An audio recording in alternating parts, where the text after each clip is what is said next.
Hello everyone and welcome back to the Thompson Family YouTube channel. I'm Jada.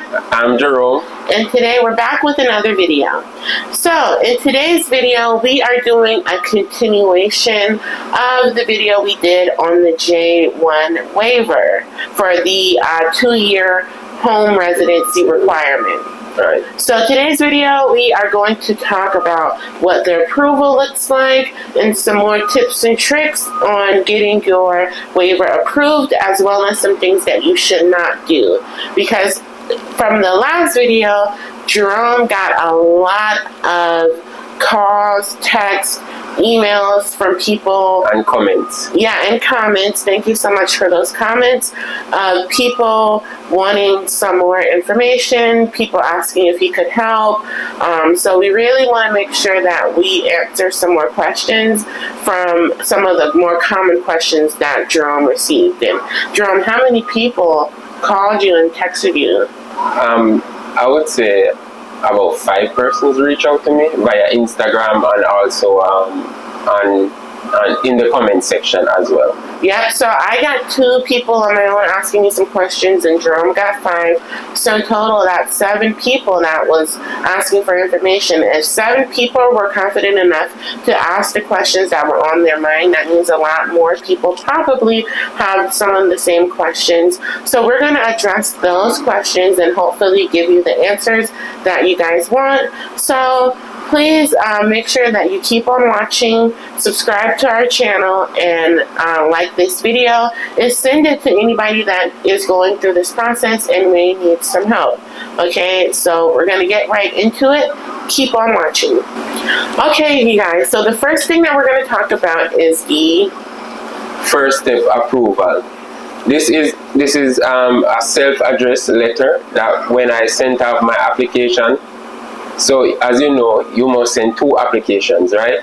One to the waiver review division and one to the embassy, the Jamaican U.S. embassy based in the United States. So I sent this self-addressed envelope, return envelope, along with my application.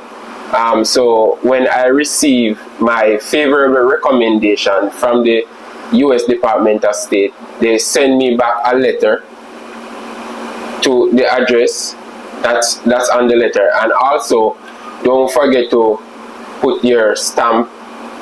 Can you see the stamp there on the letter? Yeah. So it's always best to. And you make this out to yourself. But one thing to note is that obviously they don't want to spend their resources, buying these stamps and buying these envelopes. So they're being kind of cheap, and they're saying, okay, you put your envelope in here, you put all your information on it, your current address, put the stamp on it, and when we send your decision, we're going to put it back into this envelope that you included in your application. Okay, so as I said before, it's a 2-part process, right? After receiving this envelope, about a week or a month later, I have received this I-612 application to waive foreign residency requirements, right? This is sent from the USCIS, right? So this paper is basically telling you the approval notice that they have approved your 212E rule, and also to waive the to going back to your country. So with this paper, I would advise you to take a photocopy of it, save it into your Google Drive, and also probably you want to photocopy and laminate it so that it can be preserved and you don't want to destroy this. So as it relates to other persons reaching out to me via text, Instagram, in the comment section, I would advise you guys to start this process as soon as possible, as soon as you know that you are subjected to the 212E rule. And when you get to the US, it's best to start the process as early as possible, right? So therefore you have ample time to receive favorable recommendation so that you can adjust your status after receiving the approval notices. Yeah. And one recommendation that I would give as well is to know why you want to stay in the US, right? So what I've seen based on some of the comments and some of the notifications that we received is that people want to stay just because they think that they can have a better life in the US, which is totally fine and acceptable, okay? But in terms of like the USCIS and in terms of whoever's going to be reviewing this application, they're going to be like, well, why can't you do that where you're coming from, right? So, like in Jerome's case, Jerome is married to me, right? So the reason why he wanted to stay is because we're married, we have a family, we want to live here, right? Are you married, or do you have a job offer? Like, what is your reason for staying, and who are you attached to? Because you have to understand, just because your waiver is approved, that means that the 2-year residency, you no longer have to subjugate yourself to going back to your country, in his case, Jamaica, to, live out the 2 years, right? But then you also have to adjust your status, because at the current moment, you may be a J1, right? So, okay, you're a J1, the 2-year residency is up. But then what's next? You have to become a permanent resident. And there are specific categories of how you can become a permanent resident and adjust your status. So be cognizant of that when you're starting this process. Right. So, and also as well, I had to share a lot of some of to the persons that reach out to me. I had to share with them my reason for staying, or showing them a copy of my no objection statement, right? And one question, two persons asked me the same question, and I will say to you guys. What was the question? The question is, if it's okay for them to stay here while they are going through the process of waiving the 212E rule. And I said to them that it's okay for you to stay here as long as you have the valid reasons to stay. And as Jada said, it's 1 or 2 reasons. Is either you're married or you have a job offer from whichever company that is hiring you. Yeah. And it's not to say that you won't be approved if you don't have one of those reasons, but if you don't have one of those reasons, I would really recommend that you contact an attorney, because that would be more of a complicated situation. And in our case, Jerome was able to do this application, basically by himself without consulting an attorney, because an attorney did want $4,000, and at that time we were broke. So we were like, yeah, we can figure it out and do it ourselves, because it's pretty straightforward. Like, if you follow the steps that we gave you, a person can reasonably do it themselves. But if you're not married or you don't have an employer that is sponsoring you, then you should contact an attorney, because it would be a little bit more complicated. So that is one thing. And then another situation happened with someone that Jerome knows from Jamaica, and we're not going to say their name, but they were asking him some information on this waiver process, right? And I do want to say this. First of all, you need to listen, right? Because if someone has done this before you and you basically don't listen, then there's nothing that he can do or I can do that can help you, right? So you tell the situation. What did this person do? So this person basically, I was guiding this person through the process, and this person sent off her documents without sending the fee, the $50 fee to the Jamaican embassy, right? So they are not going to process your application without their money being involved, because that's just like you going, like you having your own business, and then I say, oh, can I buy a dress from you, but I know it's $50, but I'm not going to give you the money. You're not going to give me the dress. And that's just with like the Jamaican embassy. Okay, yeah, just because they're a government facility, they still want their money, right? And they put that fee, they attached it to this process because they believe that's a valid amount for their fee. So my question is, if like, okay, you don't want to pay the Jamaican embassy, but if the U.S. government said in order for us to process your application is $50, would you send the $50 to them? You probably would, but why? Because it's Jamaica, you don't feel like you should have to pay the $50. That's just not fair, in my opinion. Maybe it's just a mistake, but no, it's not a mistake because she clearly said, I didn't pay the fee. And it clearly says on the application $50. So if you went through all that paperwork, all of that stuff, then you know it was $50 attached to it, and you just feel like, you know what, I can't bother and I'm not paying. Right. Don't be that person. So it's best to get the application right. Because you know what? If you don't, and I'm sorry to cut you, but that just pisses me off. If you don't send the money, then it's going to cause a delay to your application. Right. And they're already slow. So you want to make them slower? Right. So as I said before, you want to include everything in your application. As I stated in the other video, where I went through a hiccup with not signing my document, my no objection statement letter. I did not sign it. So when I went into the embassy, they said to me that the reason why they reached out back to me, but I did not get the letter. So they did not send it off to Jamaica because I did not sign the no objection letter. So they gave me a copy of the no objection letter in the embassy, and I signed it there, and that's when they initiate the process of sending it to Jamaica. Yeah. So it's best to get it right from the get-go, and so you don't have any hiccups in your process. Because for me, I think it takes somewhere between 7 to 9 months. That's how long.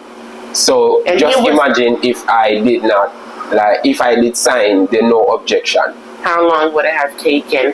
And on top of that, when we found out that Jerome had to waive the no objection, waive the 2-year residency requirement, he was basically out of status at this point because we did not do what we're advising you to do, which is to start early, because we just assumed that with his the J1 visa that he had, he could just get married and then he could stay. We didn't realize that there was a 2-year rule. We didn't know about the 2-year rule because all the years that he had been coming to the U.S., there was never that stipulation. But I guess they realized that he was out of college at this point, and this was the internship of the J1, right? And they're like, okay, well, when this is done, well, he should start in his career now. So we're putting that, requirement on there.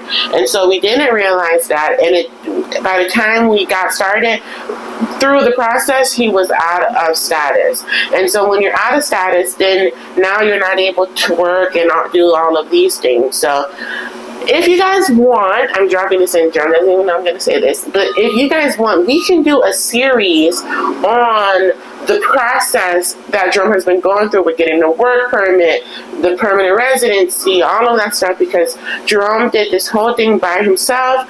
And if you guys want, we can talk about it and we can make videos about it if you want, right? Right.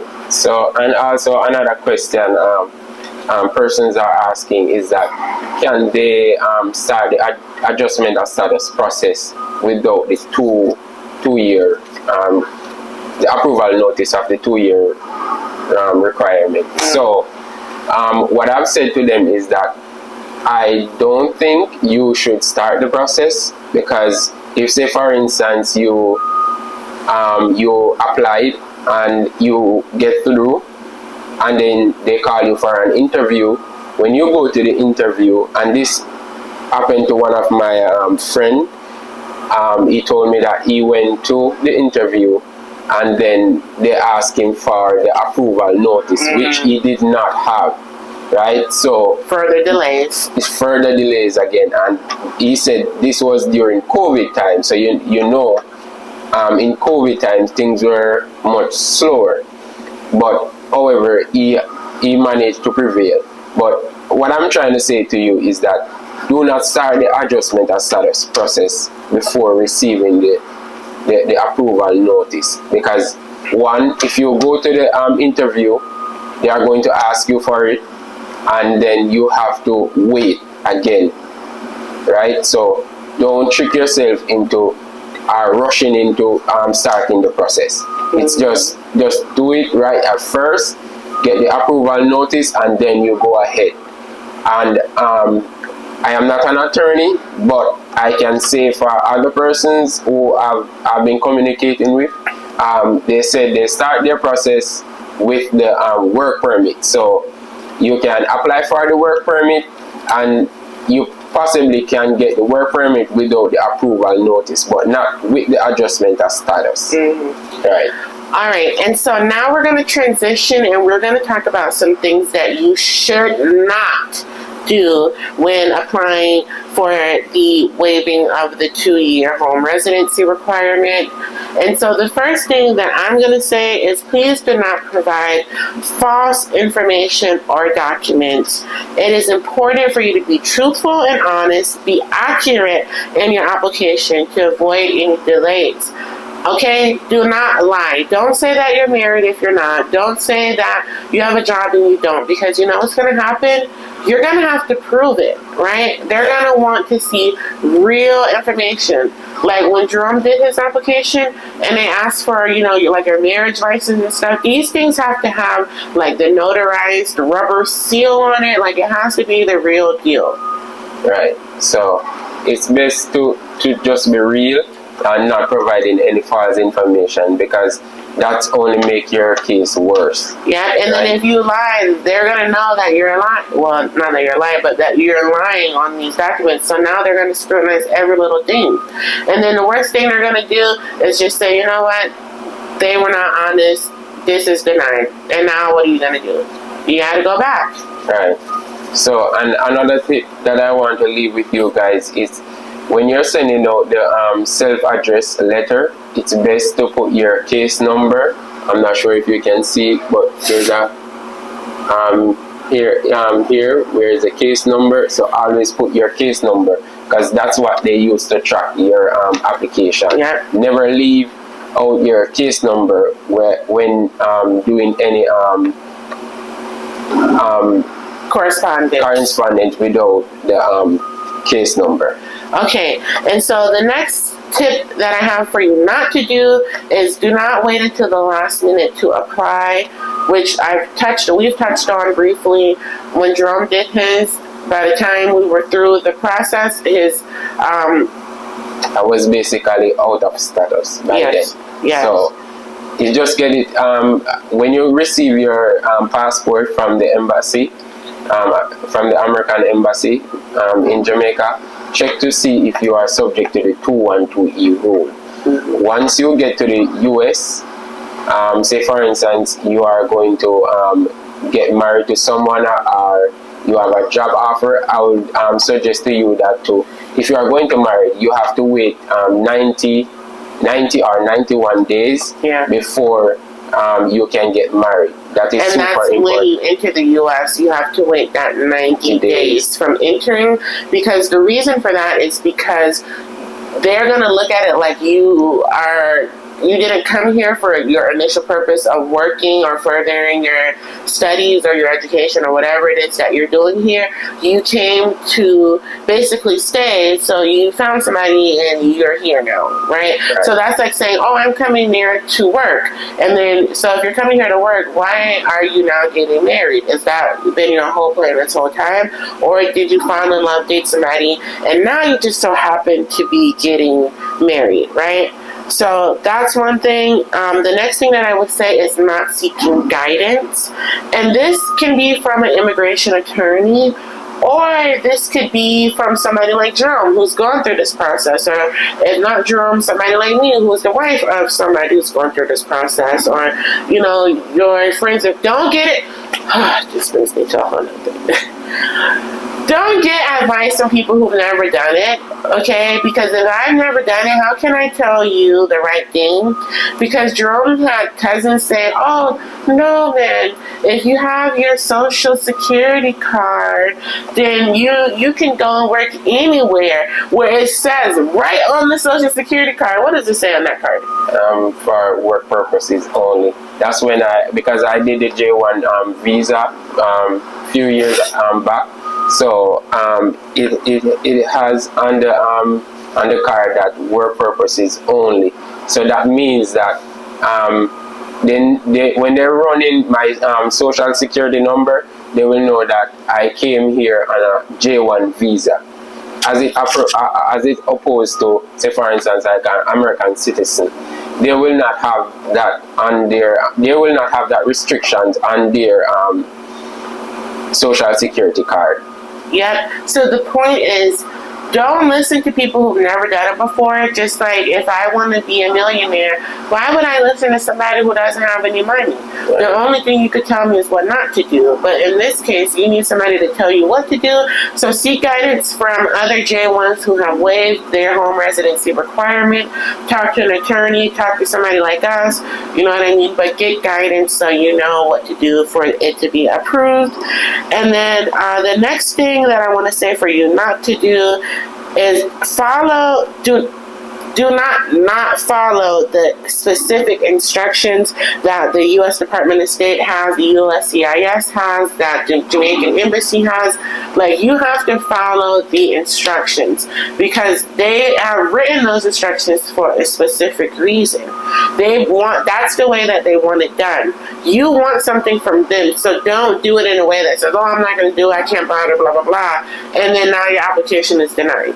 Right, and also, I don't want you to underestimate doing your own research. Yes. This is basically, there's a lot of information on the Jamaican website and whether embassy website or just the Ministry of Finance website pertaining to the 2-year home residency rule.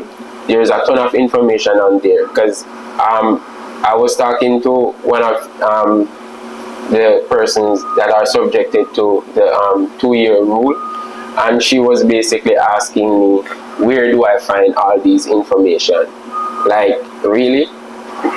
You have your phone, right? You can go on the anything in the world you want to know. So you can use your phone to go on social media, but not to do a simple guided research. Yeah. Like, come on, that's crazy to me. So it's always best to do your research.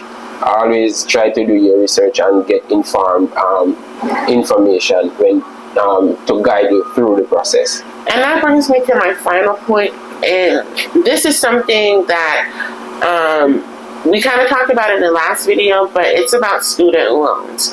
So we told you in the last video that if you have student loans, that you cannot get the Jamaica, right? What is that bureau that they have? So the scholarship unit. They will deny your application if they found out that you have any outstanding debt or student loan. Right. So because why are you going to get loans from the government, and then the purpose of the J1 is for you to go here, learn those skills, right, and go back to your home country, and then you're supposed to use those skills that you have learned paired with your education and make your country better, right? So why would they help contribute to the brain drain that's going on in so many countries if they know that they help you, now you're leaving? So the point of this that I'm making is that pay your student loans off if you can. You know why? Because if you have the student loans, they're going to deny you. And this happened to a few people that you know. Yeah, they literally will deny you. So my point is, if you're on the J1 and you're making money, right? If you can buy hair, clothes, nails, shoes, laptop, all these things, right? and then get around and do the waiver and get denied and then be like, oh, what am I going to do? Stop buying all that foolishness and go and pay off your student loans if you're really serious about staying. Pay off your student loans. I know it's a pain in the ass because I have my own student loans that I'm paying, right? It's a pain, but at the same time, just think about your future goals and what you're trying to accomplish and know that, okay, I don't have this hanging over my head anymore. I pay my student loans and I can get my waiver approved. And just to add to that, persons are also asking me if they have a mortgage, if it's okay for them to apply. And I would say yes, because myself, I have a mortgage and I still was be able to get my approval, right? So, but not with the student loan. That's a good one, right? So you can apply for them to waive the 2-year rule with a mortgage, but not with the student loans. And make sure too that when you, we said this in the last video, but we're going to say it again, when you pay off the student loans, ensure that you get a receipt and make sure that you have some type of confirmation, verification that says it, because guess what? Sometimes, we all know, not just Jamaica, but everywhere in the world, sometimes you have, lackadaisical staff that did not enter it in or whatever, and now they're saying you still owe student loans and you have no proof that you paid. Well, if you ensure that you get that proof, then you can say, actually, scholarship bureau unit, whatever, I did pay it off. This was a mistake. Right. Please correct So this. what you want to do is basically reach out to the student loan bureau and ask them for maybe a clearance letter or some type of letter stating that you have no balance outstanding on your student loan. So that is also super important to attach to your application when sending it out to the Jamaican embassy, right? Yeah. I don't think that you would need to send it to the waiver review division, because that's not their business. It's basically Jamaica's business that you are going to sending it to. So you want to ensure that you are clear and free of the student loan debt. All right, and with that, you all, we have finished the video.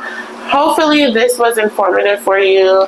Hopefully you guys will have some of the questions you have asked us addressed. Right. And so if you like, we can continue doing these videos about the immigration process, specifically from Jamaica to the U.S., because we did not hire an attorney for any of it, and so far it's been going really smoothly.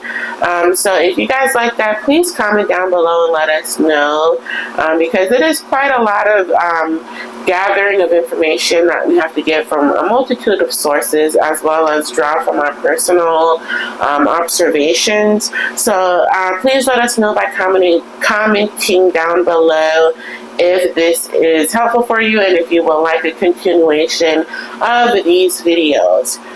So, I would also like to say, I know I'm talking a lot, and Joan's probably like, girl, I gotta go to work. But I would also like to say, please subscribe to our channel. We both have individual channels as well as this family channel. My individual channel is still in my maiden name, Jada Brown. And the purpose of my channel is to talk about, as you know, I'm a real estate agent in Florida, in Virginia, in Maryland, DC pending. So I talk about real estate. I also talk about our investing journey of real estate. We are in the process of buying a house right now. We can't talk about how to buy a house as a non-immigrant, a non-permanent resident. And then on Drum's channel, it's Sauce Boss Construction. So I'm basically a real estate investor. I'm building a house in Jamaica, and also I am buying a house in the US.